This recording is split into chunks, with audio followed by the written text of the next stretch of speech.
Eles arrastaram-na para o passeio, rindo enquanto ela se encolhia para proteger a barriga. De repente, a rua ficou em silêncio total. Os telemóveis continuavam a gravar, mas os homens que a puxavam para trás congelaram quando perceberam que os passos atrás deles não estavam a correr. Quando a voz finalmente falou, eles perceberam que a mulher grávida que tinham arrastado para fora não pertencia à rua. A rua pertencia ao seu marido.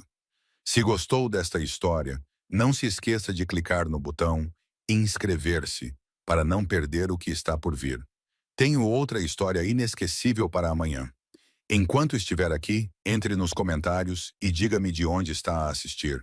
Adoro ver a nossa comunidade de todo o mundo. Muito bem, vamos voltar ao assunto. Os letreiros de neon zumbiam no ar pesado da noite, o seu zumbido elétrico quase inaudível por causa do som abafado do baixo que vinha de dentro do bar.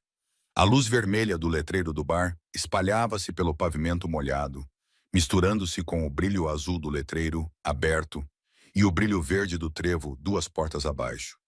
A rua cheirava a chuva, cigarros e algo mais sombrio, talvez desespero, ou o tipo de medo que se infiltra no betão após anos de más decisões.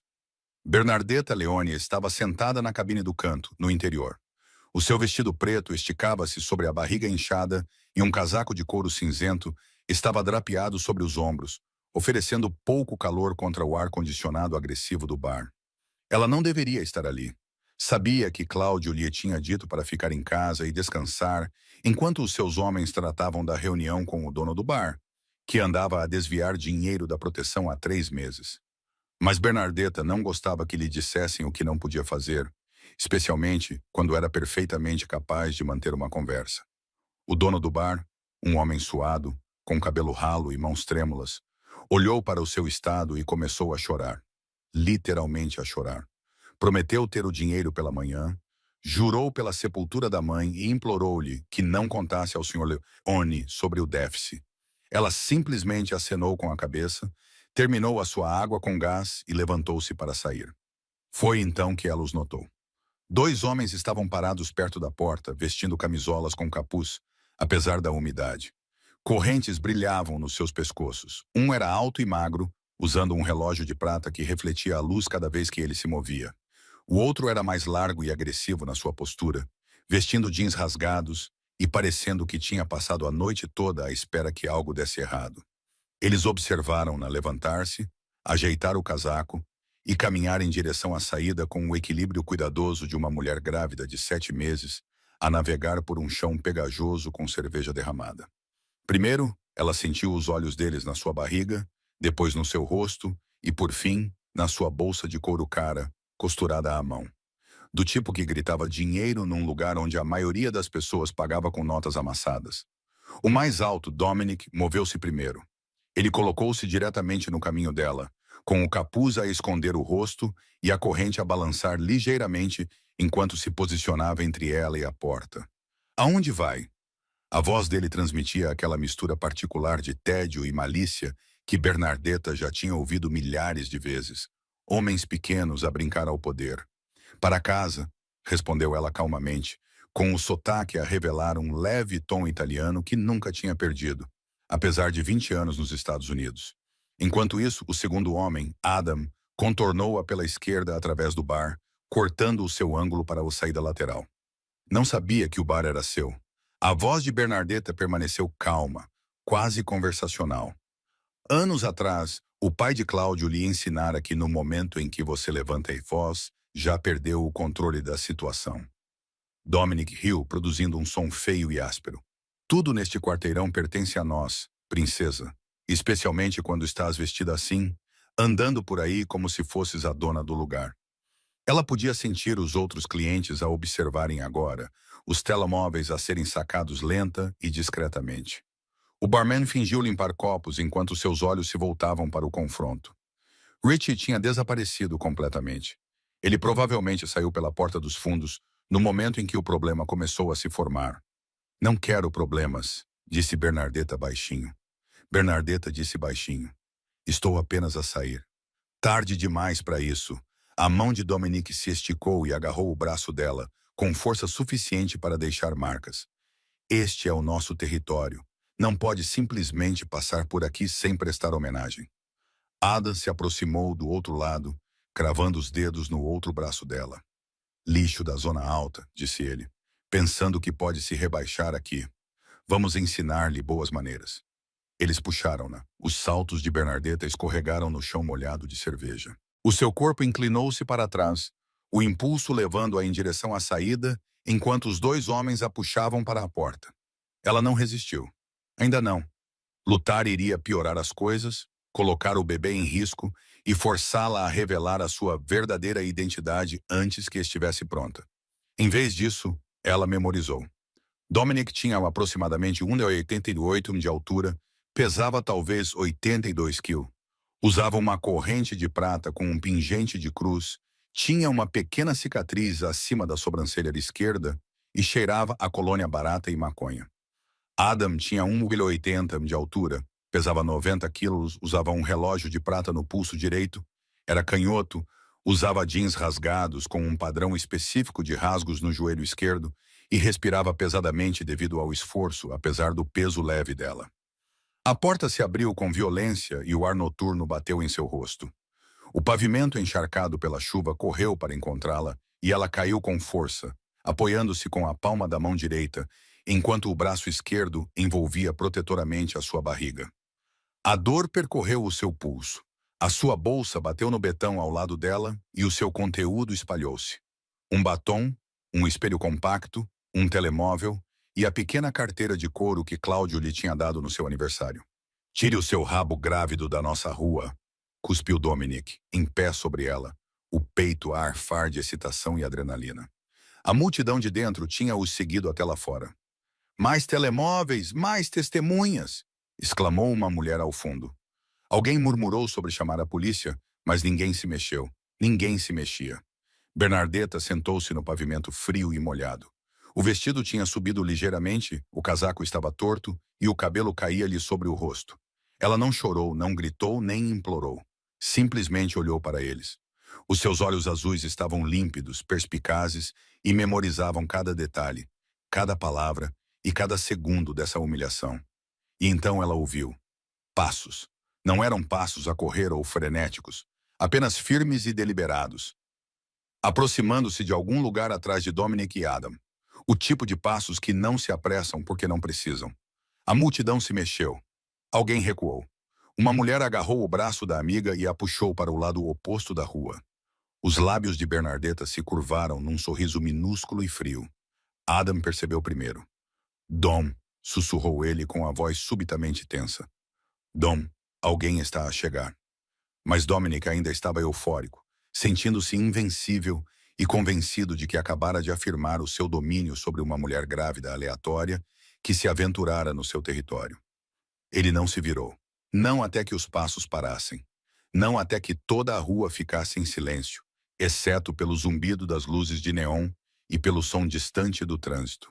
Até que uma voz baixa e controlada, desprovida de emoção, falou diretamente atrás dele.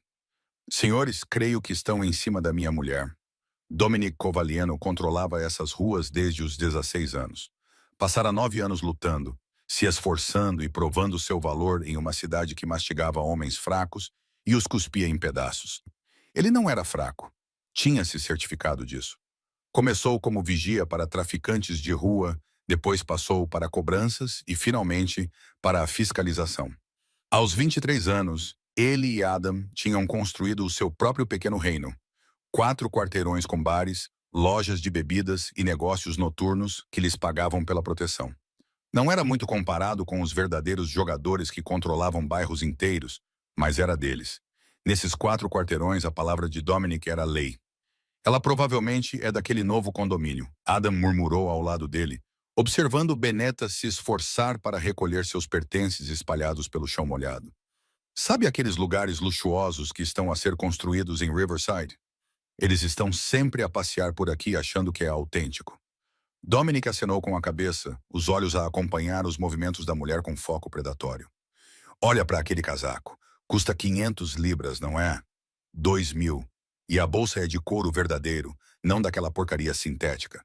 Sapatos de marca também, acrescentou Adam, estalando os dedos como de costume. Mesmo grávida, ela veste-se como se fosse a um baile de caridade. O que ela está a fazer no bar do Richie? Era isso que incomodava Dominic, não o assalto em si, mas o ponto de interrogação.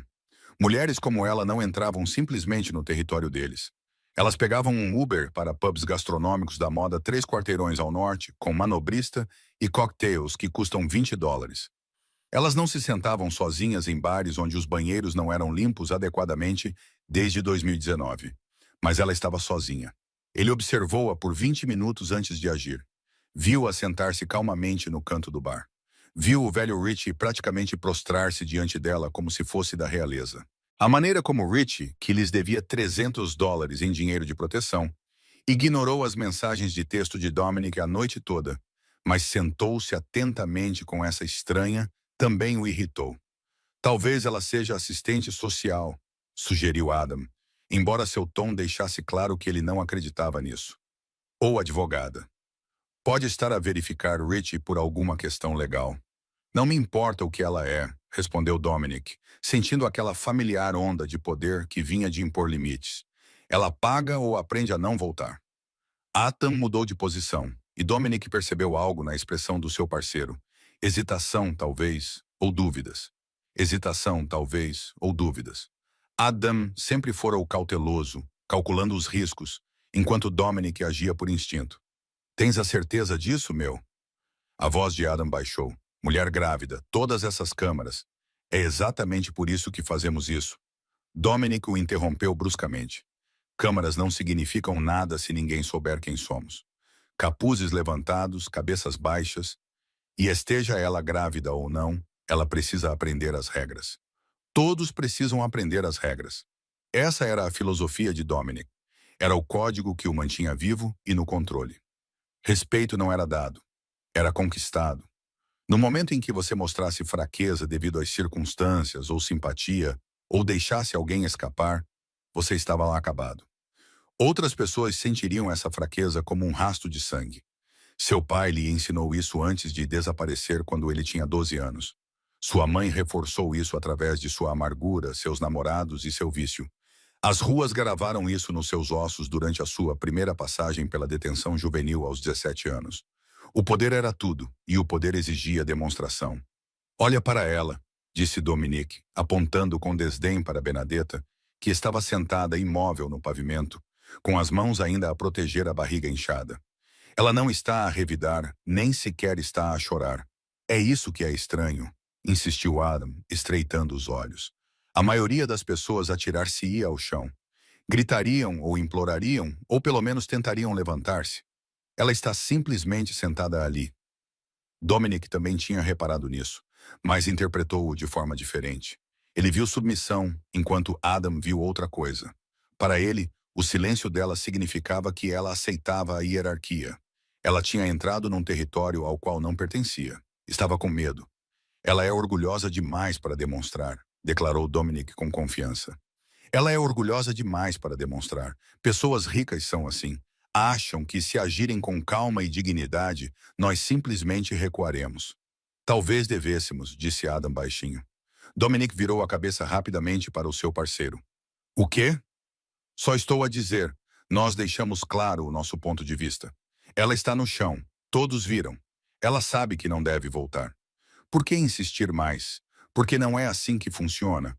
Dominic queria gritar. Não se pode deixar claro o seu ponto de vista e depois ir embora. Mostras o teu ponto de vista e depois mantens-te firme até que todos os que estão a assistir entendam que falaste sério. Estás a ficar mole? A voz de Dominic trazia um tom de ameaça. Se não consegues mais lidar com isso, eu consigo. Adam respondeu bruscamente, embora seus olhos continuassem voltados para a mulher, para a multidão e para os telefones que gravavam tudo. Só estou a dizer que algo parece errado. Olha para o rosto dela, Dom. Sério? Olha para ele. Dominic olhou. Bernardetta, embora ele ainda não soubesse o nome dela, estava a olhar para eles com uma expressão que ele não conseguia decifrar. Não era medo ou raiva, era algo mais frio, algo paciente, como se ela estivesse à espera de algo. O pensamento o deixou inquieto por um momento, antes de ele o afastar. À espera de quê? Da polícia. Eles só vinham aqui quando alguém morria, para pedir ajuda. Todos nesta rua sabiam que não deviam interferir com Dominic e Adam. Ninguém viria. Ela provavelmente está em choque. Dominic decidiu, convencendo-se mesmo enquanto as palavras saíam da sua boca. Mulheres grávidas são emotivas, e ela vai sair desse estado. Depois, as lágrimas virão. Adam não respondeu. Ele inclinou ligeiramente a cabeça, ao ouvir. O quê? O quê? Perguntou Dominic irritado.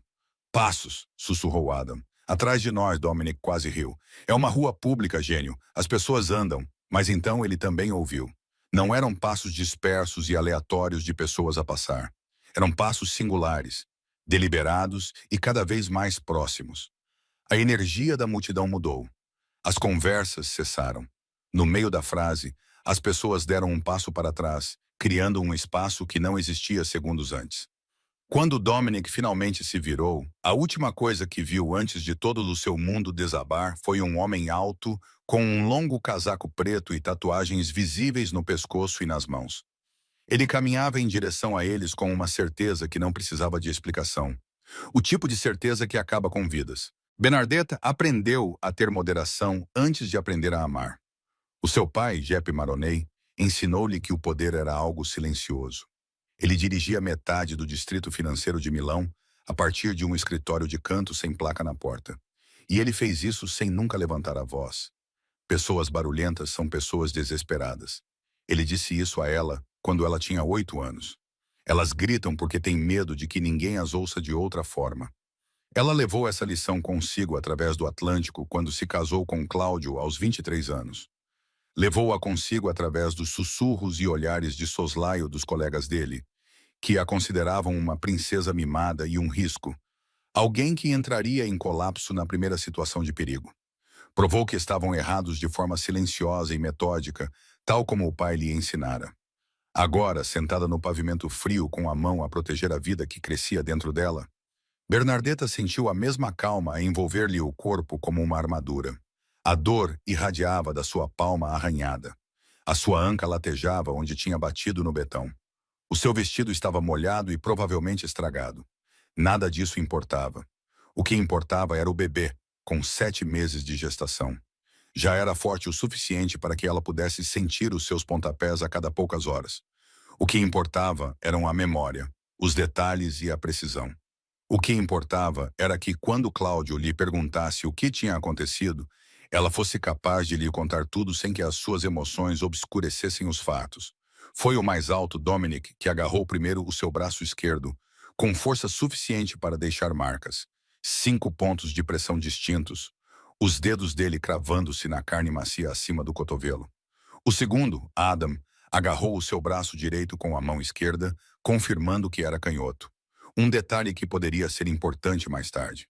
Eles puxaram-na para trás com força coordenada, sugerindo que não se tratava de violência espontânea, mas de intimidação praticada. Dominic abriu a porta com o pé direito, chutando-a para fora enquanto mantinha o aperto no braço dela. O limiar prendeu o calcanhar dela, desestabilizando o seu equilíbrio. Ela calculou em frações de segundo que a queda era inevitável depois disso. Proteger o bebê primeiro, segurar-se em segundo lugar. O seu pulso poderia estar torcido, ela precisaria de gelo e provavelmente de uma tala. Mas o bebê estava bem. Ela podia senti-lo a mexer-se, indiferente à humilhação da mãe e seguro no único mundo que conhecia. Cláudio, ela sussurrou tão baixinho que só ela podia ouvir. Não é uma oração, é uma promessa. Ela chamou-o assim antes de entrar no bar. Era tudo o que eles haviam estabelecido anos atrás. 3 toques, desligar, voltar a ligar. Era o sinal que significava: vou a um lugar onde me disseste para não ir, mas vou mesmo assim. Por isso, por favor, não fiques muito zangado. Na segunda vez, ele atendeu ao primeiro toque. A sua voz já estava resignada. Bernardetta, Richie's Bar, na Sullivan Street. Só uma conversa. Houve uma longa pausa. Devias ter me mandado. Eu sei o que devia ter feito, e estarei aí em 20 minutos. Outra pausa, mais longa desta vez. Então estarei 10 minutos atrás de ti. Isso foi há 35 minutos, então Cláudio devia estar por perto, provavelmente a estacionar ou a observar para ver se ela realmente precisava dele ou se era apenas mais uma das suas teimosas declarações de independência. Ela precisava dele agora. Não porque não conseguisse lidar com Dominic e Adam sozinha. Ela tinha sido treinada pelo chefe de segurança de Cláudio e sabia exatamente onde atacar para derrubar os dois homens antes que eles percebessem o que estava a acontecer. Grávida ou não, ela era mais rápida, mais inteligente e infinitamente mais perigosa do que dois bandidos de rua que achavam que usar correntes e capuzes os tornava poderosos. Mas ela não podia lutar contra eles. Não aqui, não agora. Não grávida de 7 meses, com testemunhas a gravar tudo. Apenas a imagem seria desastrosa. Perguntas da polícia, investigações e a tensão que a família deles não poderia suportar se uma mulher grávida se envolvesse em violência nas ruas. Então, ela fez o que o pai lhe ensinara. Esperou e memorizou tudo. Confiava que as peças certas se encaixariam no lugar certo, na hora certa. Antes de ouvir os passos dele, a energia da multidão mudou. Era sempre assim. Cláudio tinha uma presença que o precedia, uma pressão atmosférica que fazia as pessoas instintivamente criarem espaço à sua volta. Ela tinha visto isso em restaurantes, na ópera e no seu próprio casamento, onde os convidados tinham inconscientemente formado um caminho para ele. Agora ela podia ouvir os passos dele, medidos e sem pressa, cada um deliberado. Cláudio Leone nunca corria em direção ao perigo. O perigo esperava por ele. Bernardetta observou os ombros de Dominique ficarem tensos. Observou a mão de Adam deslizar em direção à cintura, onde ela tinha visto o contorno de uma faca 20 minutos antes. Observou-os processarem a mudança no comportamento da multidão. Observou a confusão passar pelos seus rostos. Observou o momento em que perceberam que algo estava errado, mas ainda não sabiam o que era. Quase sentiu pena deles. Quase. Então a voz de Cláudio cortou o ar da noite, baixa, controlada e desprovida de emoção. Senhores, disse ele, creio que estão em cima da minha esposa. Bernardetta fechou os olhos por um momento, deixando o alívio tomar conta dela. Não porque estivesse salva. Ela nunca precisou ser salva. Ela estava aliviada por não ter que explicar ao filho, daqui a alguns anos, por que a mãe dele matou 2 homens em uma rua pública enquanto estava grávida dele. Quando abriu os olhos, viu que Dominic e Adam estavam se virando, movendo-se lentamente e com incerteza.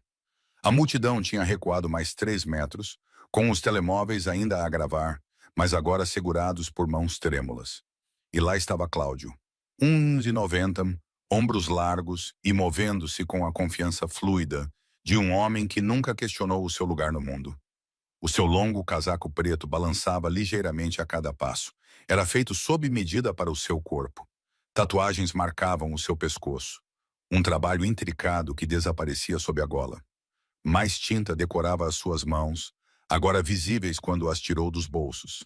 Mas era o seu rosto que fazia as pessoas pararem. Tinha traços marcantes e olhos escuros que nada deixavam escapar. O seu queixo parecia esculpido em mármore. Era bonito da maneira que as coisas perigosas são. Dava para apreciar a beleza, mesmo que todos os instintos dissessem para fugir.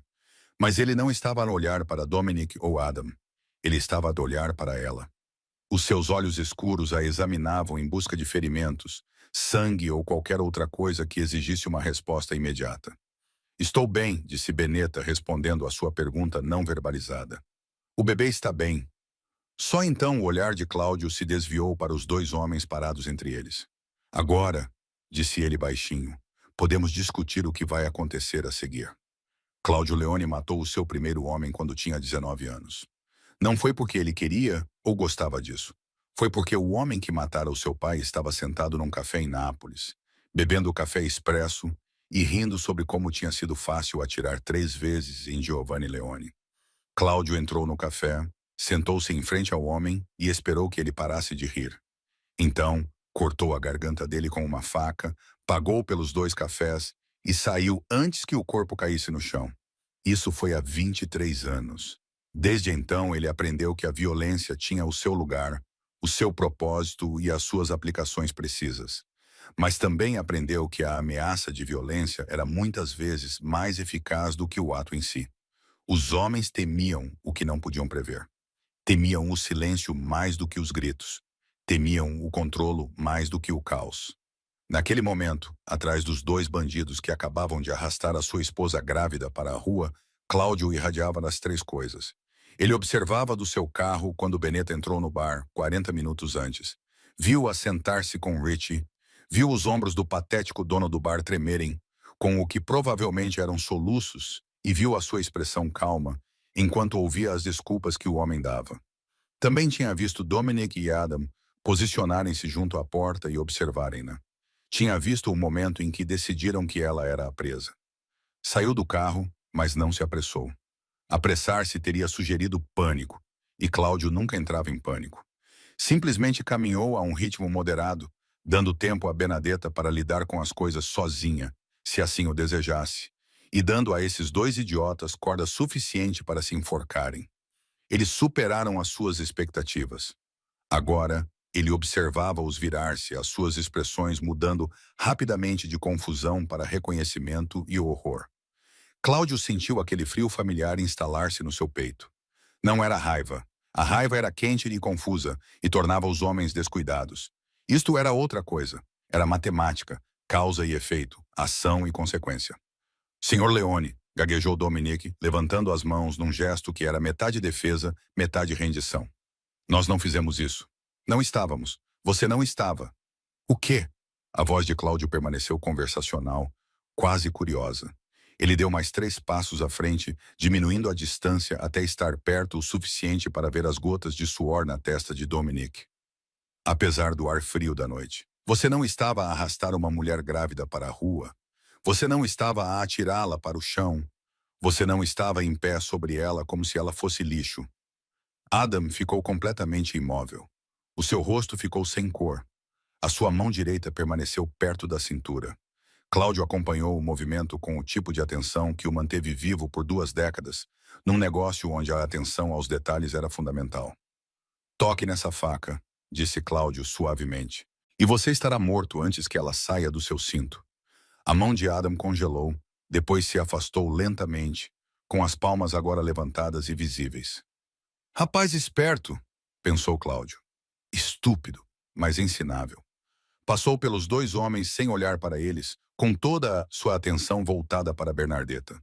Podia ver a palma da mão arranhada dela, o cabelo ligeiramente despenteado e a forma como ela estava sentada, transferindo o peso do corpo para proteger a anca.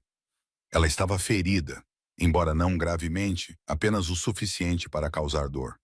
A matemática na sua cabeça ajustou-se em conformidade. Cláudio agachou-se ao lado da sua esposa, o seu casaco esvoaçando no pavimento molhado. De perto, ele podia ver o controle do seu maxilar e a clareza dos seus olhos. Não havia choque ou medo, apenas aquela calma familiar e irritante que o fez apaixonar-se por ela há 12 anos. O teu pulso, disse ele baixinho, observando a maneira como ela o segurava. Provavelmente torcido, nada quebrado. A voz dela era firme e clínica. O bebê está bem. Sentiu dar um pontapé há 2 minutos. Parte da frieza no peito de Cláudio derreteu, substituída por um alívio tão intenso que quase o fez cambalear. Colocou a mão gentilmente sobre a barriga dela e sentiu o inchaço firme da vida sob a palma da mão. O filho deles, o primeiro filho, o futuro que tinham planeado e preparado, protegendo-o com todos os seus recursos. E essas 2 pessoas colocaram tudo isso em risco por quê? Território, orgulho, o prazer doentio de magoar alguém que consideravam fraco. A frieza voltou, mais intensa do que antes. Consegue ficar de pé? Perguntou ele a Bernardetta. Sim. Ela pegou na mão que ele lhe ofereceu com a mão que não estava ferida, e ele ajudou-a a levantar-se devagar e com cuidado, certificando-se de que ela estava firme antes de a soltar. Mesmo desgrenhada, com a palma da mão arranhada e o vestido molhado, ela comportava-se com uma dignidade que fazia com que todos os que a observavam se endireitassem um pouco mais. Só então Cláudio voltou-se para Dominique e Adam. A multidão tinha crescido.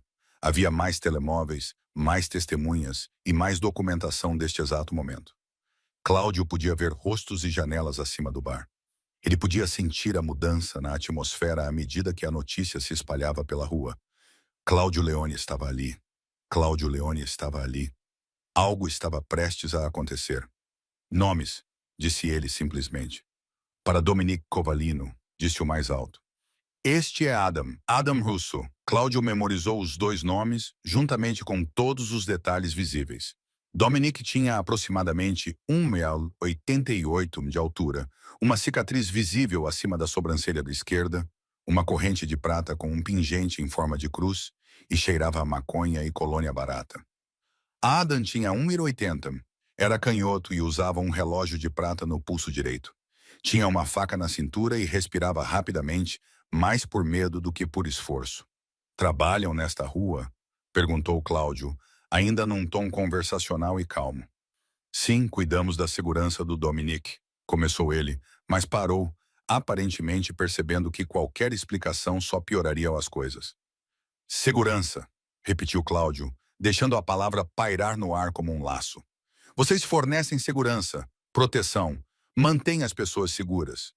Nenhum dos dois respondeu. E, no entanto, continuou Cláudio, dando um passo à frente, quando a minha mulher atravessou o vosso território, a vossa área de responsabilidade, decidiram que a resposta adequada era agredi-la, arrastá-la para a rua e atirar uma mulher grávida para o betão. Não sabíamos, arriscou Adam. Vocês não sabiam. Cláudio interrompeu-o, baixando a voz para pouco mais do que um sussurro. E isso, senhores, é exatamente o problema. Deixou o silêncio prolongar-se por 5 longos segundos. À sua volta, a rua prendeu a respiração. Vocês sabem? Perguntou Cláudio finalmente. O que acontece aos homens que tocam na minha mulher? Dominic abriu a boca, mas nenhum som saiu. Eu também não sei, admitiu Cláudio, porque até esta noite ninguém tinha sido suficientemente estúpido para tentar. Ele sorriu, um sorriso frio e terrível, sem qualquer humor.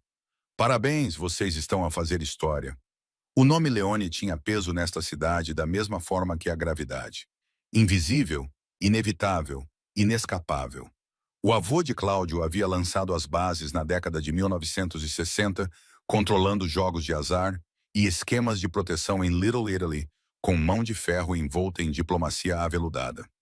O seu pai expandiu os negócios para áreas legítimas, como restaurantes e construção, bem como gestão de resíduos, mantendo as redes clandestinas que tornavam esses negócios intocáveis. Cláudio herdou um império aos 26 anos, quando o seu pai morreu, e passou os 16 anos seguintes a transformá-lo num reino. Ele não traficava drogas ou pessoas, nem se aproveitava dos desesperados ou dos fracos. Essas eram as regras que o seu avô tinha estabelecido. Cláudio honrava essas regras não por moralidade, mas por estratégia. O dinheiro limpo durava mais do que o dinheiro sujo. O respeito durava mais do que o medo. Embora o medo certamente tivesse a sua utilidade, como na situação atual, o reconhecimento de Dominic veio em etapas. Primeiro, o nome Leone despertou algo. Foi como um sino a tocar algures no fundo da sua consciência. Depois, reconheceu o rosto, correspondendo a fotos granuladas que provavelmente tinha visto nos jornais ou ouvido descrever em conversas em voz baixa. Depois, o contexto, o longo casaco preto, as tatuagens visíveis, o tipo de presença que não precisava de apresentações. Finalmente, veio o horror total da compreensão. Oh Deus, sussurrou Dominic, o rosto passando de pálido a cinzento. Oh Deus, oh Jesus, oh. Rezar não vai ajudar agora, disse Cláudio calmamente, embora eu aprecie o instinto. Adam estava a processar tudo mais lentamente. Os seus olhos passavam rapidamente do rosto de Cláudio para a expressão calma de Bernardeta, enquanto tentava conciliar a mulher grávida no chão com o título de esposa e as suas implicações. Senhora Leone, sussurrou Adam, as palavras saindo como uma sentença de morte. Lá é a sua Benedetta Leone, confirmou ela, a sua voz ecoando pela rua silenciosa com perfeita clareza. E o senhor arrastou-me para fora de um bar, atirou-me para o chão e ficou em cima de mim enquanto eu estava grávida do meu primeiro filho. A multidão se mexeu. Alguém suspirou. Um telemóvel caiu no chão. Cláudio observou o efeito cascata espalhar-se pelas testemunhas reunidas. Aqueles que estavam a gravar, aqueles que permaneceram em silêncio, aqueles que viram o entretenimento transformar-se em catástrofe em tempo real. Ele podia ver os cálculos a acontecerem nos olhos deles. Cumplicidade, responsabilidade e proximidade de algo que seria comentado por anos. Todos com um telemóvel, disse Cláudio, sua voz ecoando sem que ele a elevasse. Continuem a gravar. Quero isto documentado. Isso surpreendeu-os. Normalmente, homens na sua posição exigiriam que os telemóveis fossem guardados, as imagens apagadas, as testemunhas silenciadas. Mas Cláudio compreendia algo que eles não compreendiam. A documentação não era o inimigo. Era uma vantagem, uma prova e um seguro. Deixem-nos gravar. Deixem-nos publicar online. Deixem toda a cidade ver o que aconteceu aos homens que tocaram em Beneta Leone. Senhor Leone, por favor, cometemos um erro. As palavras de Dominic se misturavam. O desespero o estava a tornar descuidado. Não sabíamos, juramos por Deus que não sabíamos quem ela era. E se fosse outra pessoa, interrompeu Cláudio, com um tom quase curioso. Se fosse uma empregada de mesa, uma professora, uma mulher do bairro, isso teria sido aceitável. A boca de Dominic se moveu silenciosamente. Responda-me, ordenou Cláudio. Havia aço por baixo do veludo. Agora teria sido aceitável arrastar qualquer mulher grávida para a rua? Não, conseguiu dizer Dominic. Não, senhor, não teria. Mas o senhor fez isso mesmo assim. Cláudio deu mais um passo à frente e os dois homens instintivamente deram um passo atrás. Viste uma mulher que consideraste vulnerável e impotente, alguém que não podia revidar, e decidiste que isso a tornava um alvo fácil. Adam agora tremia, com tremores visíveis percorrendo os seus ombros. Lamentamos. Não lamentam, disse Bernardeta, falando pela segunda vez. A sua voz cortou o apelo de Adam como um bisturi. Estão com medo. Há uma diferença. Ela se moveu então, caminhando lentamente para ficar ao lado de Cláudio, as mãos ainda acariciando a barriga e a postura ereta, apesar da dor que ele sabia que ela devia estar sentindo. Juntos, eles formavam uma frente unida. Poder e graça, violência e dignidade. A encarnação da consequência. Diga a eles o que você disse, continuou Bernardeta, os olhos fixos no rosto de Dominic. Bernardeta continuou, com os olhos fixos no rosto de Dominic. Quando agarraste o meu braço, quais foram as tuas palavras exatas? Dominic parecia que ia vomitar. Não sei, não me lembro. Tira o teu rabo grávido da nossa rua. Essas foram as tuas palavras, recitou Bernardeta calmamente, articulando cada palavra com precisão. Essas foram as tuas palavras. E depois disseste, este canto é nosso, tu não pertences aqui. Ela virou-se para Adam e tu chamaste-a de lixo da zona alta, achando que ela poderia se rebaixar aqui. Vamos ensinar-lhe boas maneiras. Os joelhos de Adam realmente cederam um pouco. Ele se recuperou, mas a multidão tinha visto. A multidão tinha visto tudo. Memória perfeita, observou Cláudio. Havia algo como orgulho na sua voz. A minha esposa tem um dom para lembrar detalhes, rostos, vozes e frases exatas. É uma das muitas razões pelas quais me casei com ela. Ele deixou isso assentar por um momento. A implicação de que Bernardeta não era apenas sua esposa, mas sua igual e parceira, cujas capacidades iam muito além do que esses idiotas imaginavam. Ela também se lembra, continuou Cláudio, que você agarrou o braço esquerdo dela com a mão direita, Dominic. 5 pontos de contato, pressão suficiente para deixar marcas. E tu, Adam, agarraste o braço direito dela com a tua mão esquerda. Abriste a porta com um pontapé, desestabilizando o equilíbrio dela, e ela caiu, protegendo o nosso filho, porque nenhum de vocês se importou o suficiente para considerar o que poderia estar a destruir. A rua estava completamente silenciosa agora, exceto pelo zumbido das luzes de neon e o som distante do trânsito. Até o bar tinha ficado silencioso. Os clientes se pressionavam contra as janelas, observando a cena se desenrolar. Eis o que vai acontecer, disse Cláudio, a sua voz voltando ao tom conversacional que era, de alguma forma, mais assustador do que gritar. Vocês vão responder a uma pergunta para mim. Uma pergunta. Respondam honestamente, ou não viverão para se arrepender desta noite. Mintam para mim e não verão o nascer do sol. Ambos os homens acenaram freneticamente com a cabeça. Quem é o dono desta rua? Perguntou Cláudio simplesmente. Você? Sussurrou Dominic imediatamente. Você, Sr. Leone. Todos sabem disso. Todo o bairro sabe. Então por quê? Cláudio interrompeu, com a voz ainda calma e controlada. Achavam que tinham autoridade para colocar as mãos em alguém aqui Sem a minha permissão? Nenhum dos dois tinha uma resposta, porque não havia resposta. Nunca houve. Eles agiram por ignorância e arrogância. E agora, a realidade chegou para cobrar o preço. Bernardeta, disse Cláudio, sem tirar os olhos dos dois bandidos. Está pronta para ir para casa? Ainda não, ela respondeu calmamente. Gostaria de ouvir o que eles acham que vai acontecer a seguir. Misericórdia, o pai de Cláudio lhe disse uma vez. Era um luxo concedido apenas àqueles que podiam sobreviver sem ela. Giovanni Leone tinha sido um homem duro, moldado por décadas de violência e traição. Mas também tinha sido estratégico. Ele compreendia que matar resolvia problemas imediatos, mas criava complicações a longo prazo. Os corpos chamavam a atenção da polícia. Os corpos iniciavam guerras, transformavam em mártires idiotas que não mereciam ser lembrados.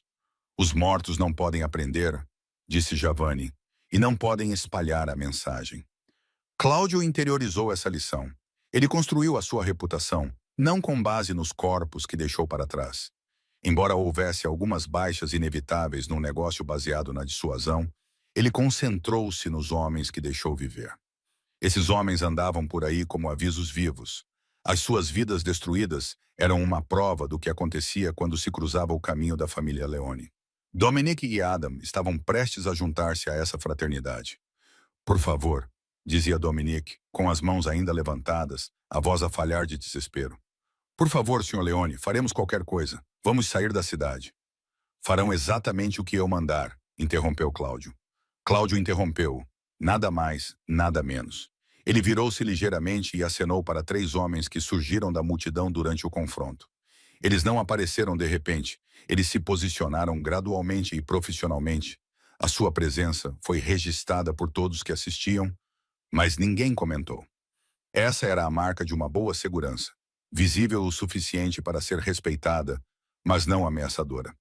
Eles eram visíveis o suficiente para serem respeitados, mas sutis o suficiente para não serem ameaçadores. Paulo, chefe de segurança de Cláudio, deu um passo à frente primeiro. Com 1,93 ele era uma força da natureza controlada, com um rosto que parecia esculpido em granito e olhos que não traíam nenhuma emoção. Ele estava com a família Leon há 18 anos e Cláudio confiava nele mais do que na maioria de seus parentes de sangue. Leve-os, ordenou Cláudio. Não aqui, para algum lugar onde possamos conversar em particular. Não, a voz de Adam falhou com o pânico. Não, por favor, podemos conversar aqui. Ele pode, repetiu Cláudio com uma voz firme que não permitia negociação. A menos que prefira que eu trate disso publicamente, posso fazer isso. Posso mostrar a todos que estão a assistir exatamente o que acontece com homens que agridem mulheres grávidas. Prefere isso? Os protestos de Adam cessaram imediatamente. Ele entendeu a escolha que lhe estava a ser oferecida. Desaparecer silenciosamente agora, ou ser transformado em exemplo diante das câmaras que imortalizariam o seu sofrimento nas redes sociais pela manhã. Paulo e os seus 2 associados agiram com eficiência treinada. Não sacaram armas nem usaram força desnecessária. Simplesmente colocaram as mãos nos ombros dos homens e os guiaram até um SUV preto estacionado a meio quarteirão de distância. Os 2 bandidos obedeceram, sua resistência quebrada pelo entendimento fundamental de que lutar só pioraria as coisas. A multidão se abriu como água, criando um caminho livre. Os telemóveis continuaram a gravar, mas a atmosfera havia mudado de choque para algo mais próximo de satisfação. A justiça de rua havia sido testemunhada e aprovada. Era o tipo de moralidade rude que existia em bairros onde a autoridade oficial era vista com desconfiança e onde as estruturas de poder locais mantinham a ordem por meio de demonstrações em vez de legislação. Esperem, disse Bernardeta de repente, sua voz cortando o murmúrio da conversa. Todos congelaram. Paulo apertou ligeiramente o ombro de Dominic, mantendo-o no lugar. Cláudio virou-se para a sua esposa. Ele ergueu uma sobrancelha em sinal de pergunta. Bernardeta caminhou lentamente em direção aos 2 homens, seus movimentos cuidadosos e dignos, apesar da dor que devia estar sentindo. Ela parou diretamente na frente de Dominic, perto o suficiente para que ele tivesse que olhar para baixo para encontrar o seu olhar. Quero que compreendas uma coisa, disse ela baixinho, o seu sotaque italiano agora mais pronunciado. Ele sempre ficava mais pronunciado quando as emoções estavam à flor da pele. Não estou zangada porque não me reconheceste. Não estou zangada porque não reconheceste nem sabias o nome do meu marido. Estou zangada porque viste uma mulher grávida e pensaste que isso me tornava fraca. Pensaste que a minha condição me tornava um alvo fácil. Os olhos de Dominic encheram-se de lágrimas. Desculpa. Não me peça desculpa, interrompeu Bernardeta. Guarde as suas desculpas para todas as mulheres que já tratou assim. Todas as pessoas que decidiu que eram inferiores a si, que eram vulneráveis, que achou que eram presas fáceis porque não podiam revidar. Ela virou-se para Adam, que observava com horror crescente. Tens mãe? Adam acenou com a cabeça em silêncio. Gostarias que alguém a tratasse da maneira como trataste a mim esta noite? Não, sussurrou Adam. Deus não. Então por que achaste que eu merecia isso? A voz de Beneta permaneceu calma e quase gentil. Mas a pergunta soou como um golpe físico. Porque não sou tua mãe. Porque sou uma estranha. Achaste que ninguém se importaria? Adam não tinha resposta. Qualquer resposta o condenaria ainda mais. Bernardeta deu um passo para trás, a mão voltando instintivamente para a barriga. Meu filho vai crescer sabendo o que aconteceu esta noite. Ele vai saber que 2 homens magoaram a mãe dele antes mesmo de ele nascer. Ele também vai saber que o pai dele lidou com isso com precisão e contenção. Essa é a diferença entre homens como o meu marido e homens como você, Cláudio. Ela olhou para Cláudio, e algo passou entre eles que não precisava de palavras. Talvez permissão ou reconhecimento. De qualquer forma, Cláudio acenou levemente com a cabeça. Leve-os, disse Bernardeta a Paulo. Mas, Cláudio, nada de sangue na rua. Não na frente de todas essas câmaras. Não na frente dos nossos vizinhos. Era uma ordem disfarçada de pedido. Era o tipo de equilíbrio cuidadoso que ela havia dominado ao longo de anos, navegando no mundo complicado em que Cláudio vivia. Ela não estava a pedir que ele os poupasse. Estava a pedir que ele fosse inteligente em relação à destruição deles. Sem sangue, concordou Cláudio. Mas tudo o resto é negociável. Paulo e os seus homens retomaram a escolta, colocando os 2 bandidos no SUV com eficiência profissional. As portas do veículo fecharam-se com um baque que soou caro, abafando os sons dos novos apelos de Dominic. Cláudio observou o SUV afastar-se com uma expressão neutra. Em seguida voltou a sua atenção para o bar, onde o rosto pálido e suado de Richie era visível na janela, claramente contemplando a sua própria mortalidade. Traga-o para fora com cuidado, disse Cláudio a um dos associados restantes de Paulo, um homem mais jovem chamado Enzo. Enzo desapareceu pela entrada do bar. Menos de 30 segundos depois, reapareceu com Richie a reboque. O dono do bar cambaleou ligeiramente. A sua camisa estava manchada de suor, e os seus olhos saltavam entre Cláudio e a multidão reunida como um animal encurralado à procura de rotas de fuga. Senhor Leone, gaguejou Richie imediatamente. Eu não fiz isso. Não fazia ideia de que eles iriam fazer isso. Tinha 2 homens a trabalhar na sua porta, interrompeu Cláudio. Homens que agrediram a minha esposa fora do seu estabelecimento. Homens que claramente acreditavam ter autoridade nesta rua. Eles não trabalham para mim, protestou Richie. Juro que eles apenas ficam por aqui. Eles afirmam que estão a fornecer segurança. Mas eu nunca... Você nunca lhes pagou. Richie hesitou. E essa hesitação foi resposta suficiente. O bar mudou de mão 72 horas depois, não por meio de violência ou coerção, mas por meio de uma simples conversa na qual Richie percebeu que ter um negócio na Sullivan Street exigiria recursos e proteção que ele não podia mais pagar e paz de espírito que ele nunca recuperaria. Cláudio ofereceu-lhe $60.000 pela propriedade, o dobro do que ela valia em seu estado atual. Era o suficiente para se mudar para algum lugar distante, onde mulheres grávidas não seriam agredidas do lado de fora do seu estabelecimento e os seus maridos não teriam conversas sobre consequências. Richie pegou o dinheiro e desapareceu para a Flórida em uma semana. O bar reabriu sob nova administração um mês depois. Tinha pisos limpos, casas de banho renovadas e uma equipe que entendia em que território estava a operar. Os letreiros de neon foram substituídos por uma iluminação mais sutil. A clientela passou de desesperada a respeitável. No entanto, as verdadeiras mudanças ocorreram nos espaços entre as conversas sussurradas, a evitação cuidadosa e a mudança repentina na forma como as pessoas se moviam naquele trecho específico da Sullivan Street. O nome de Dominic Kovalenko surgiu pela primeira vez nas salas de jogo do lado leste, onde se espalhou a notícia de que ele devia dinheiro a pessoas que não perdoavam dívidas. US$ 15.000 a um único agiota chamado Petro, que tinha sido paciente durante meses, mas de repente decidiu que a paciência era cara. Outros US$ 8.000 eram devidos a um jogo de póquer gerido por capangas de Chinatown, que antes consideravam Dominic um alvo confiável, mas agora o viam como um risco. Ninguém cobrou essas dívidas com violência. Não precisavam. Os sussurros eram suficientes. Dominic tinha tocado Beneta Leone e Cláudio Leone decidiu que a sua proteção financeira não era mais válida. Em 2 semanas, Dominic perdeu o seu apartamento. O seu carro foi recuperado. A loja da esquina, onde trabalhava a tempo parcial há anos, descobriu, de repente, discrepâncias no inventário e despediu-o sem indemnização. A sua namorada, Tasha, que tolerava o seu estilo de vida criminoso porque financiava os seus estudos de enfermagem, deixou-o depois de os associados de Cláudio terem uma conversa discreta com ela sobre custos de oportunidade e planeamento a longo prazo. Dominic não foi espancado, hospitalizado ou morto. Simplesmente deixou de existir de forma significativa. A queda de Adam Russo seguiu uma trajetória diferente, uma que Bernardetta havia solicitado especificamente. Enquanto Dominic perdeu dinheiro e status, Adam perdeu a confiança, que é infinitamente mais valiosa no mundo deles. Tudo começou com a sua equipa. 3 homens com quem ele trabalhava há 5 anos. Homens que ele considerava irmãos de repente queriam se distanciar dele. Eles tinham ouvido o que aconteceu fora do bar e visto as imagens que circularam por canais criptografados antes de serem removidas das plataformas públicas.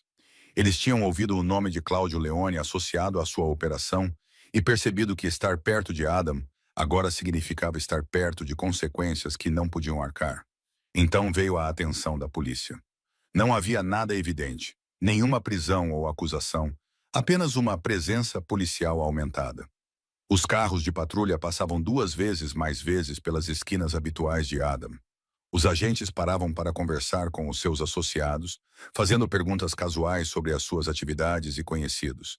Era um trabalho de detetive disfarçado de policiamento comunitário, deixando claro que alguém com autoridade tinha decidido examinar as atividades de Adam. Cláudio não tinha feito essas chamadas diretamente. Não precisava. Ele simplesmente mencionou a um procurador que conhecia há 15 anos, um homem cuja campanha havia se beneficiado de doações da família Leone, que certos indivíduos na Sullivan Street haviam se tornado problemáticos e que os recursos investigativos existentes talvez pudessem ser redirecionados. O procurador, compreendendo perfeitamente o que estava sendo solicitado e por quê, fez uma única ligação telefônica. O resto aconteceu de forma orgânica e sistemática, com a eficiência inexorável de uma máquina burocrática voltada para um alvo específico. Em 3 semanas, a faca de Adam, que ele havia pegado naquela noite, tornou-se prova em um caso de agressão não relacionado. Convenientemente, as suas impressões digitais estavam registradas de uma prisão anterior e correspondiam às encontradas em uma cena de roubo com a qual ele não tinha nada a ver, mas na qual não podia provar que não estava envolvido. Nenhuma acusação foi apresentada. Isso exigiria provas, julgamentos e oportunidades de recurso. Em vez disso, Adam viu-se preso numa teia de suspeitas e investigações que tornavam impossível qualquer atividade criminosa normal e inatingível qualquer emprego legítimo. Tentou deixar a cidade e chegou até Filadélfia, onde a rede de Cláudio, educadamente, sugeriu que voltasse para casa. O mesmo aconteceu em Boston e Atlantic City. A mensagem era clara. O alcance de Cláudio Leone estendia-se para além da Sullivan Street e dos limites da cidade, para territórios e jurisdições aos quais a maioria dos criminosos de rua não tinha acesso. No final do primeiro mês, Adam dormia na cave do seu primo, trabalhava como diarista por dinheiro e evitava todos os cantos e bares onde antes se sentia poderoso. Ele tinha perdido a namorada, o apartamento, a reputação e, mais importante, a crença de que controlava alguma coisa na sua própria vida. As imagens daquela noite, as imagens que Cláudio tinha incentivado as pessoas a gravar, nunca foram totalmente divulgadas. Clipes circularam em certos círculos. Versões editadas apareceram brevemente nas redes sociais antes de serem removidas, e rumores se espalharam pela vizinhança mais rápido do que fogo. No entanto, O vídeo completo, a documentação completa do que tinha acontecido, permaneceu sob o controle da família Leone. Isso foi estratégico. As imagens completas valiam mais como moeda de troca do que como entretenimento. Qualquer pessoa que estivesse lá, qualquer pessoa que tivesse assistido e qualquer pessoa que não tivesse intervindo agora, entendia que havia provas que poderiam ser divulgadas ou enterradas, dependendo do seu comportamento futuro e da sua cooperação com a família Leone.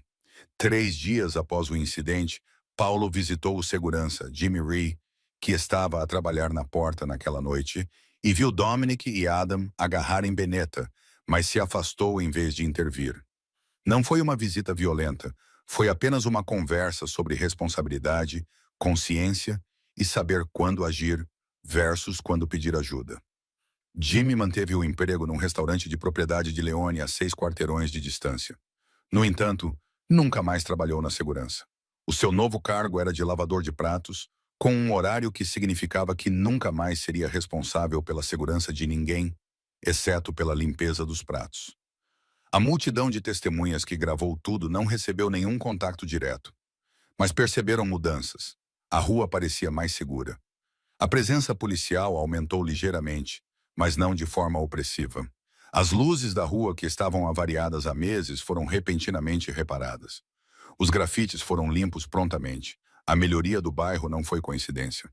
Cláudio compreendeu que as testemunhas podiam ser um trunfo ou um obstáculo, dependendo de como fossem tratadas.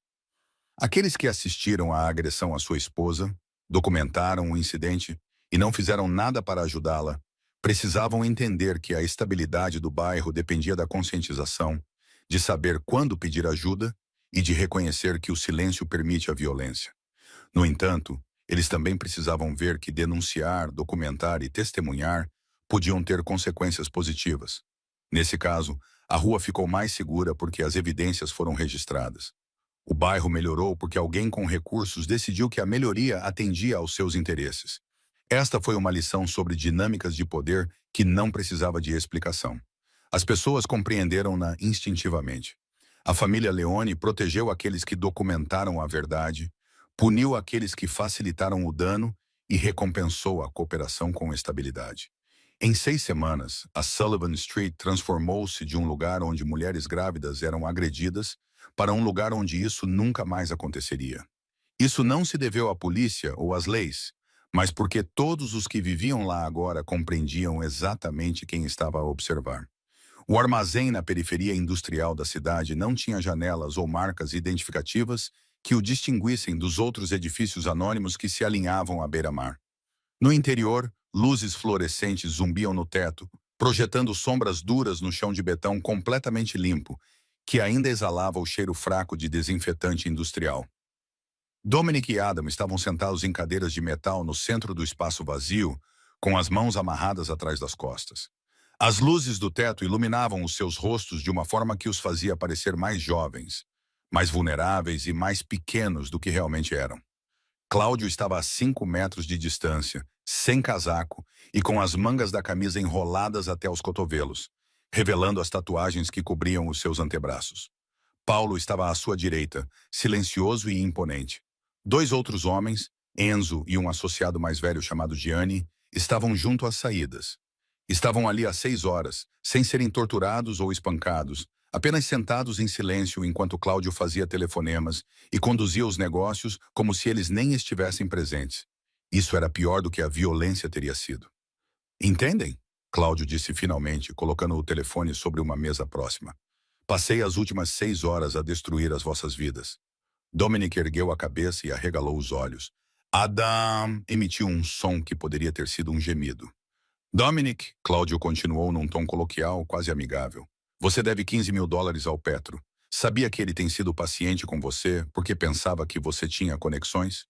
Que acreditava que você tinha proteção de alguém importante? O rosto de Dominic empalideceu. Liguei para ele há 2 horas, disse Cláudio. Cláudio disse. Expliquei que não tens proteção. Na verdade, estás especificamente desprotegido. Qualquer pessoa que queira cobrar de ti tem a minha bênção para fazê-lo.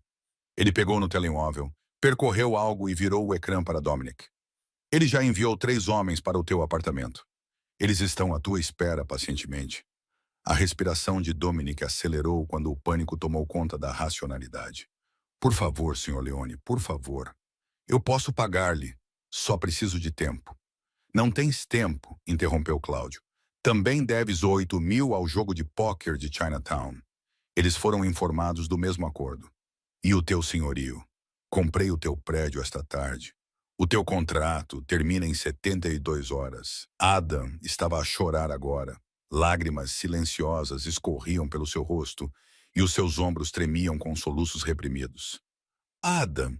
Cláudio voltou a sua atenção para o segundo homem. Você terá uma experiência diferente. Compartilhei seu nome e sua foto com todas as organizações criminosas em um raio de 320 quilômetros. Não como uma ameaça, mas como informação. Agora eles sabem que você agrediu minha esposa. Ele deixou isso assentar por um momento. Você entende o que isso significa?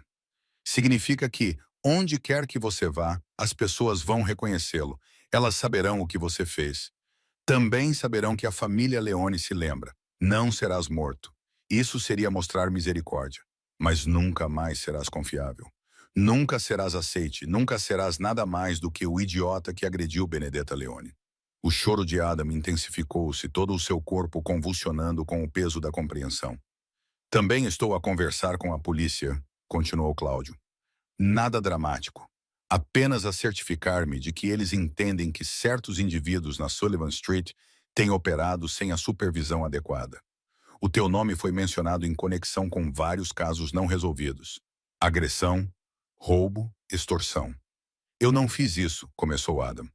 Mas Cláudio ergueu uma mão. Não importa o que fizeste ou não fizeste. O que importa é o que pode ser sugerido e o que pode ser investigado. O que pode tornar a sua vida tão complicada que o trabalho legítimo se torna impossível e o trabalho criminoso se torna demasiado arriscado. Paulo mexeu-se ligeiramente, chamando a atenção dos dois homens. Ele não tinha dito uma palavra desde que chegaram, mas a sua presença por si só dizia muito sobre o que poderia acontecer e o que estava a ser ativamente escolhido para não acontecer. Eis o que vai acontecer, disse Cláudio, baixando a voz para que os dois homens tivessem de se esforçar para o ouvir. Vocês vão sair deste armazém vivos e ilesos, sem ossos partidos, sem cicatrizes, nada que sugira castigo físico. A esperança brilhou brevemente nos olhos de Dominic. Mas Cláudio continuou, extinguindo a esperança imediatamente. Vocês vão descobrir que estar vivo não é o mesmo que viver. Vão descobrir que o dinheiro que pensavam ter acesso desapareceu. A proteção que pensavam ter conquistado evaporou-se. Os amigos que acreditavas serem leais terão desaparecido. As oportunidades que pensavas que estariam sempre lá se fecharam permanentemente. Ele aproximou-se até ficar diretamente na frente das duas cadeiras. Estava perto o suficiente para que eles tivessem que inclinar a cabeça para trás para manter o contato visual. É isso que acontece quando confunde silêncio com fraqueza, disse Cláudio suavemente. A minha esposa não gritou porque não precisava. Ela não lutou porque sabia que eu estava a chegar. Ela não implorou porque nunca teve de implorar por nada na vida. Viste uma mulher grávida e pensaste que isso a tornava fraca. Estavas enganado. Dominic agora tremia. Todo o seu corpo tremia, apesar do calor do armazém. Vais carregar isso contigo para sempre, continuou Cláudio. Sempre que não conseguires pagar a renda, sempre que uma porta se fechar na tua cara, sempre que alguém reconhecer o teu nome e decidir que não vale a pena correr o risco, vais lembrar-te da noite em que arrastaste Benedetta Leone para a rua. Vais lembrar-te que 30 segundos de crueldade te custaram tudo o que era importante. Ele deu um passo para trás, acenando para Paulo. Larga-os, ordenou Cláudio. Dá-lhes dinheiro suficiente para uma passagem de autocarro pela cidade. Não para fora da cidade, eles ainda não podem sair. Apenas longe o suficiente para que tenham de atravessar bairros onde o meu nome é conhecido, onde as pessoas reconhecerão os seus rostos e compreenderão exatamente o quanto eles foram marcados. Paulo avançou com uma faca, cortando as amarras com eficiência experiente. As mãos dos dois homens ficaram livres, mas nenhum deles se moveu imediatamente. Os seus pulsos estavam marcados com linhas vermelhas de horas de restrição. Levantem-se, ordenou Cláudio. Eles levantaram-se instáveis, desorientados. Dominic Kovalenko, Adam Russo. A voz de Cláudio agora carregava o peso formal de um juiz a pronunciar uma sentença. Vocês estão banidos da Sullivan Street. Vocês estão banidos de qualquer estabelecimento que eu possua ou no qual tenha interesse. Vocês estão banidos de conduzir qualquer negócio em territórios sob a proteção da família Leone. A violação destes termos resultará em consequências que farão esta noite parecer misericordiosa em comparação. Ele fez uma pausa, deixando cada palavra ser assimilada. Compreendem? Ambos os homens acenaram freneticamente com a cabeça. Digam, exigiu Cláudio. Eu compreendo, sussurrou Dominic. Eu compreendo, ecoou Adam. Ótimo. Cláudio virou-se dispensando-os com a sua postura. Paulo, acompanhe-os até a saída. Certifique-se de que eles saibam como chegar a casa. Enquanto Paulo acompanhava os dois homens até a saída, Dominic olhou para trás uma vez, com uma expressão de desespero e descrença no rosto. Por quê? Perguntou ele com a voz quase inaudível. Por que não simplesmente nos mata? Cláudio virou-se e, pela primeira vez naquela noite, sorriu com um sorriso frio e calculista, sem qualquer calor, porque os mortos não podem espalhar a mensagem. Ele disse simplesmente, útil. Vocês serão a prova viva do que acontece quando se mexe no que é meu. A morte encerra a história. A ruína dá continuidade a ela. A porta do armazém se fechou com um estrondo atrás deles. O som ecoou pelo espaço vazio como a porta de uma cela de prisão se fechando. Cláudio ficou sozinho sob as luzes fluorescentes. Ele já havia pegado o telemóvel e passado para a próxima ligação, a próxima conversa, o próximo negócio que exigia a atenção. Punição aplicada, mensagem enviada, consequências estabelecidas. Agora vinha a parte mais importante, garantir que Benedetta se sentisse segura novamente. O quarto do hospital era privado e caro, mas era exatamente o tipo de ambiente estéril que Cláudio sempre desprezara. Muito claro, muito limpo e cheio de máquinas que apitavam e zumbiam com indiferença mecânica ao momento profundamente humano que ocorria dentro de suas paredes. Mas Benedetta insistira em dar à luz no hospital, apesar de suas ofertas de providenciar uma equipe médica privada em sua casa. O nosso filho merece o melhor equipamento, os melhores médicos, a melhor oportunidade, disse ela, com a mão na barriga inchada e os olhos carregados daquela determinação particular que ele tinha aprendido a nunca contestar.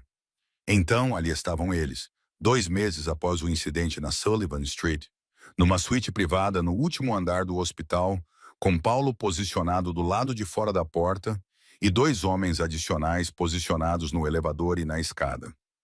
As contrações de Benedetta tinham começado às 4 da manhã.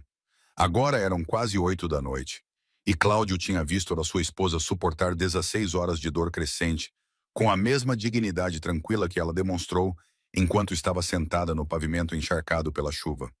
Ela não gritou nem o amaldiçoou por tê-la engravidado. Ela não exigiu medicamentos além do que os médicos recomendaram e não perdeu a compostura que a caracterizava, mesmo quando ele podia ver a agonia brilhando nos seus olhos. Pode gritar, disse ele durante uma contração particularmente intensa, segurando a mão dela enquanto ela a apertava com tanta força que doía. Por quê? Perguntou ela com os dentes cerrados. Isso diminuiria a dor? Não. Então, por que desperdiçar energia? Essa era Bernardetta, prática mesmo no meio do trabalho de parto, estratégica mesmo quando o seu corpo estava a ser dilacerado para trazer uma nova vida ao mundo. O Dr. Patel, o médico que tinha assistido ao parto de metade das famílias ricas da cidade, verificou o progresso de Bernardetta e acenou com a cabeça, satisfeito.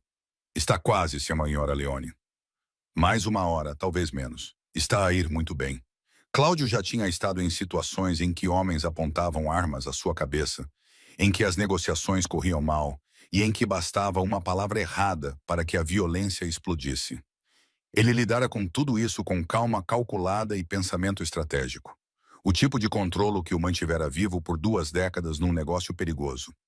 Mas ver Benedetta a dar à luz o seu filho, sabendo que não havia nada que ele pudesse fazer além de segurar a mão dela e testemunhar, aterrorizava-o de uma forma que o combate nunca fora capaz. Cláudio, disse Benedetta suavemente durante uma breve pausa entre as contrações. Fala comigo. Distrai-me com o quê? A rua Sullivan Street. Conta-me o que aconteceu com eles. Ele tinha escondido a maior parte dos detalhes dela. Não por proteção, mas por respeito. Ela tinha pedido que ele cuidasse disso e ele assim o fez. Ela não precisava dos detalhes, a menos que quisesse. Agora, aparentemente, ela queria. Dominic perdeu tudo, disse Cláudio baixinho, traçando círculos com o polegar nas costas da mão dela. Dinheiro, conexões, tudo. A última notícia que tive é que ele estava a trabalhar como diarista em Queens, dormindo em uma pensão e evitando qualquer lugar que costumava considerar seu território, disse Bernardetta simplesmente. Adam recebeu um tratamento pior. Eu certifiquei-me de que o nome dele circulasse. Agora, ele não pode trabalhar em nenhum lugar do submundo do crime. Não é confiável. Não pode reconstruir a vida. É um fantasma. Outra contração atingiu Bernardetta e ela apertou a mão dele com mais força. Respirou de forma constante e calma, lidando com a dor com a mesma disciplina que aplicava a tudo na vida. Quando passou, ela abriu os olhos e olhou diretamente para ele. Arrepende-te de ter sido misericordioso. Não fui misericordioso, corrigiu Cláudio. Fui estratégico. Eles estão vivos, mas são uma lição para todos. Qualquer pessoa que ouvir a história deles compreenderá o que acontece quando se mexe com eles. Quando se mexe com qualquer mulher grávida, corrigiu Beneta com firmeza. Qualquer mulher. Foi isso que te disse naquela noite. Eu não estava zangado. Eles não sabiam quem eu era. Eu estava zangado. Eles achavam que qualquer mulher era um alvo fácil. Eu sei, tu sabes. Os olhos dela fixaram-se nos dele, à procura de algo. Porque preciso que compreendas, Cláudio. O nosso filho, ela ofegou, quando outra contração começou. Ela resistiu e continuou. O nosso filho precisa de crescer sabendo que o poder não tem a ver com quem tu pode magoar. Tem a ver com quem tu proteges. As palavras atingiram-no com mais força do que qualquer golpe físico poderia ter feito. Esta era a conversa para a qual eles vinham caminhando desde aquela noite. Era a questão fundamental de que tipo de pai ele seria e que tipo de homem ele ensinaria o filho a se tornar. Eu protejo o que é meu, disse Cláudio com cuidado. Expanda essa definição, respondeu Benedetta com a voz tensa, mas clara. Proteger o que é seu. Sim, mas também proteger o que é certo. Há uma diferença entre ser temido e ser respeitado. Quero que o nosso filho compreenda essa diferença.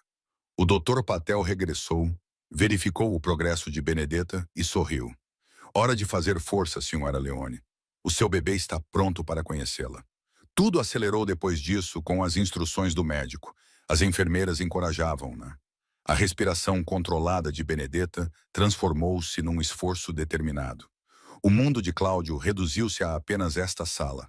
Apenas este momento. Apenas a sua esposa a dar à luz o seu filho através da pura força de vontade. Então, às 20h47 de uma quinta-feira à noite no final de setembro, o seu filho veio ao mundo, gritando a sua fúria pelas luzes brilhantes, o ar frio e a injustiça fundamental de ser forçado a sair do calor e da segurança do útero para a dura realidade do mundo exterior. Ele é perfeito. O Dr. Patel anunciou ao colocar o bebê no peito de Bernardetta. Saudável, pulmões fortes, um menino lindo. Cláudio olhou para o pequeno ser humano de rosto vermelho e coberto de vernix, incrivelmente pequeno e frágil, e sentiu algo fundamental mudar no seu peito. Não exatamente suavidade, mas expansão. Havia espaço para algo que ele não sabia que poderia sentir. Luca, sussurrou Bernardetta, com a mão a acariciar a cabeça do filho. Luca Giovanni Leone. Batizado em homenagem ao avô e ao pai de Cláudio, ele carregava o peso do legado da família em 8 sílabas. Cláudio estendeu um dedo e tocou a mão minúscula do filho. Imediata e instintivamente, os dedos de Luca envolveram os do pai, apertando-os com uma força surpreendente. Ele conhece-te, disse Beneta suavemente, com lágrimas a escorrerem pelo rosto pela primeira vez naquela noite. Não de dor, mas de alegria. Cláudio olhou para a sua esposa, que estava exausta, mas radiante e triunfante. Então olhou para o seu filho e compreendeu com perfeita clareza o que Bernardetta estava a tentar dizer-lhe. O poder não era provado destruindo Dominic e Adam. O poder era provado por isto, protegendo Beneta durante 16 horas de trabalho de parto, trazendo o seu filho ao mundo em segurança e construindo algo que pudesse resistir à violência e ao caos que definiam o seu mundo. Eu entendo, disse ele baixinho, olhando nos olhos de Beneta. Ela sorriu genuinamente, plenamente e sem reservas. Eu sei que entende. Lá fora, além da sala privada, Paulo montava guarda.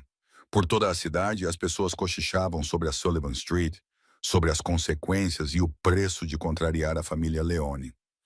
Mas dentro daquela sala, nada disso importava. Ali, havia apenas o início de uma família.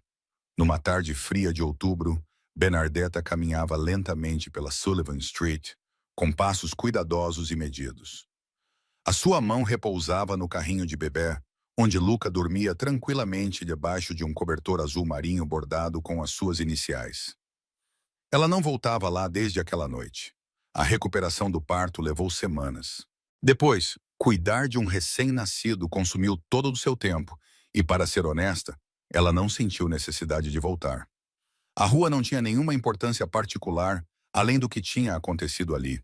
Mas hoje, ela acordou com uma vontade urgente de vê-la novamente, de caminhar pelo mesmo pavimento onde tinha sido arrastada e humilhada. Ela sentiu a necessidade de recuperar o espaço, embora não conseguisse explicar bem por quê. Cláudio se ofereceu para ir com ela. Ela recusou. Era algo que ela precisava fazer sozinha. Bem, sozinha com Luca, o que era um tipo de solidão completamente diferente. A rua tinha mudado. Ela percebeu imediatamente. O bar onde Richie trabalhava agora se chamava Maroney's, em homenagem ao pai dela, o que a fez sorrir apesar de si mesma. Era sem dúvida um gesto de Cláudio. Os letreiros de neon foram substituídos por elegantes luminárias de latão. As janelas estavam limpas, a calçada varrida e toda a fachada sugeria respeitabilidade em vez de desespero. 2 portas abaixo, onde o letreiro Shamrock brilhava em verde, um novo restaurante estava a abrir. Os trabalhadores da construção civil entravam e saíam, carregando materiais e parecendo alegres e otimistas com o seu emprego e objetivo. Bernardetta parou exatamente no local onde tinha caído. O pavimento parecia o mesmo, manchado pela chuva, ligeiramente rachado e comum em todos os aspectos, exceto pela memória que guardava. Ela ficou ali parada por um longo momento, olhando para o chão e lembrando-se do arranhão na palma da mão, do choque do impacto e da umidade fria que penetrava em seu vestido. Ela lembrou-se da voz de Dominique, do aperto de Adam e do silêncio da multidão. Então ela olhou para cima e viu as pessoas ao seu redor. Uma mulher que passava com compras sorriu para o carrinho de bebê e depois para Bernardetta. "Que bebê lindo, obrigada", respondeu Bernardetta. Um homem mais velho sentado num banco próximo acenou respeitosamente com a cabeça quando ela passou. "Senhora Leon." Ela acenou com a cabeça em reconhecimento, notando a sua postura cuidadosa e como ele sabia o seu nome, apesar de nunca a ter conhecido. As notícias espalharam-se e os rostos tornaram-se familiares. A cidade lembrava-se. 3 jovens estavam em frente ao restaurante em construção, a fumar cigarros durante o intervalo. Quando a viram a aproximar-se, imediatamente apagaram os cigarros e afastaram-se para abrir espaço no passeio. "Senhora", disse um deles com um sotaque que trazia traços da Europa Oriental. Os seus olhos eram respeitosos, mas ele não olhou diretamente para ela. Ela empurrou o carrinho de bebê por eles, notando a diferença e compreendendo, sem que lhe dissessem, que eram homens que trabalhavam para empreiteiros afiliados a Leone e compreendiam exatamente quem ela era e que respeito era necessário. A rua lembrava-se. Sim, mas lembrava-se das lições certas. Paulo saiu de um café a meio do quarteirão, com um café expresso na mão, a sua presença simultaneamente casual e determinada. Ele tinha-a seguido à distância. Ela percebeu que Cláudio não a tinha deixado vir sozinha, afinal. Ele simplesmente tinha providenciado proteção que era subtil o suficiente para não insultar a sua independência. Ela sentiu uma pontada de irritação, mas depois ela desapareceu. Era razoável.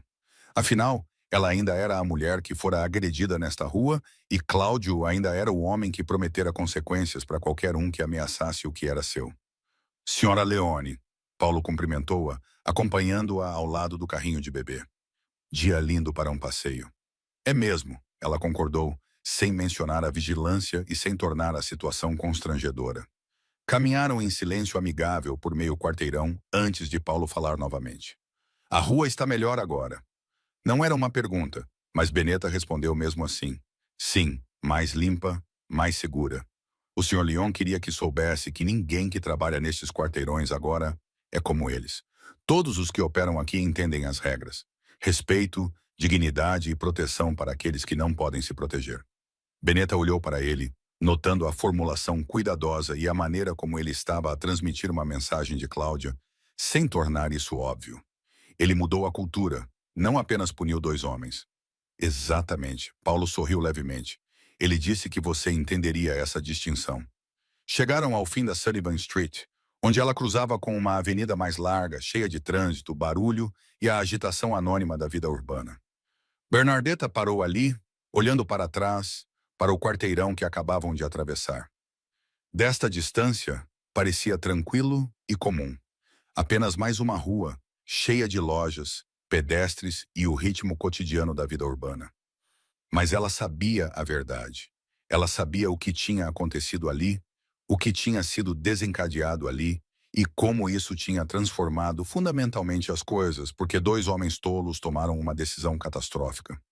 Luca mexeu-se no carrinho, emitindo pequenos grunhidos que antecediam o despertar. Bernardetta abaixou-se e ajeitou o cobertor, com movimentos automáticos e ternos. O teu pai é um homem complicado, sussurrou ela ao filho adormecido. Mas é um homem bom. Ele vai ensinar-te a ser forte, e eu vou ensinar-te a ser gentil. Juntos, vamos mostrar-te que o verdadeiro poder não tem a ver com medo. Tem a ver com garantir que ruas como esta permaneçam seguras para aqueles que não podem defender-se. Os olhos de Luca abriram-se, escuros como os do pai. Apesar de ter apenas algumas semanas de vida, ele já estava concentrado e alerta. Olhou para a mãe com uma expressão que parecia impossivelmente sábia para alguém tão novo no mundo. Um dia vais entender. Bernardetta continuou suavemente. Um dia vais entender que, na noite antes de nasceres, o teu pai não castigou apenas dois homens. Ele mudou a forma como todo o bairro pensa sobre poder, proteção e quem merece dignidade e segurança. Paulo afastou-se discretamente, dando-lhe privacidade com o filho naquele momento. À sua volta, a cidade continuava o seu movimento incessante. Carros passavam, pessoas caminhavam e vidas se cruzavam e se separavam na dança caótica da existência urbana. Mas na Sullivan Street, atrás deles, algo tinha mudado para sempre. A rua lembrava-se, e não apenas da violência e das suas consequências. Lembrava-se de que Bernardetta Leone tinha sido arrastada para o pavimento, que tinha protegido o seu filho por nascer, que tinha mantido a sua dignidade e que tinha saído vitoriosa, não através da sua própria violência, mas através da resposta sistemática, estratégica e absolutamente minuciosa de um homem que compreendia que o poder não significava nada se não pudesse proteger as pessoas que mais importavam. Bernadetta afastou-se da Sullivan Street e dirigiu-se para casa. Paulo seguia atrás dela a uma distância respeitosa, Luca dormindo pacificamente no seu carrinho, o sol da tarde aquecendo o seu rosto. Atrás dela, a rua sussurrava as suas lições para quem quisesse ouvir, e a cidade aprendeu. Obrigado por acompanhar esta história até ao fim. É por sua causa que estas histórias ganham vida. Se estiver pronto para outra viagem emocionante, basta tocar no próximo vídeo no seu ecrã. Antes de ir, deixe um breve comentário e avalie esta história de 1 a 10. Estou ansioso por saber a sua opinião e interagir consigo.